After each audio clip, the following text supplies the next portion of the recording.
Regular উপকূলের long চলাচলের আপডেটে ভিডিওতে সবাইকে সবার স্বাগতম জানাচ্ছি। তো এই মুহূর্তে রয়েছি হাকিমউদ্দিন লঞ্চ ঘাটে। আর আপনারা দেখতে পাচ্ছেন হাকিমউদ্দিন লঞ্চ ঘাটে দুটি লঞ্চ দাঁড়িয়ে রয়েছে, কর্ণফুলী 13 এবং তাসরিফ 2, উপকূলের দুটি জনপ্রিয় জাহাজ।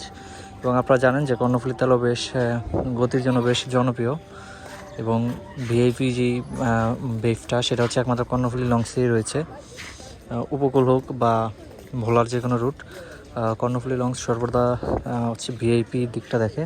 আর এদিকে রয়েছে সার্ভিস মাস্টার খ্যাত তাসরিফ 2 লঞ্চ, যেটি হচ্ছে উপকূলের অন্যতম সার্ভিস মাস্টার খ্যাত, কিন্তু বর্তমানে কিছুটা সার্ভিসে পিছিয়ে রয়েছে তাসরিফ সিরিজের সবগুলো নৌযান।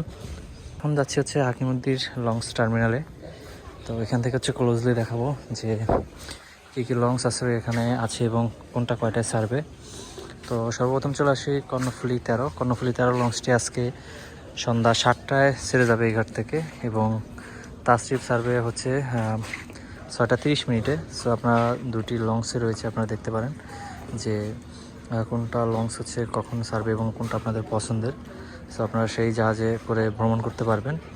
আর এদিকে ট্রলারগুলো রয়েছে, যেটা হচ্ছে আপনার বিভিন্ন চরে যায়। সকালে একবার যায় 9টা 10টা নাগাদ, এবং আরেকবার যায় হচ্ছে এই দুপুর 1টায়।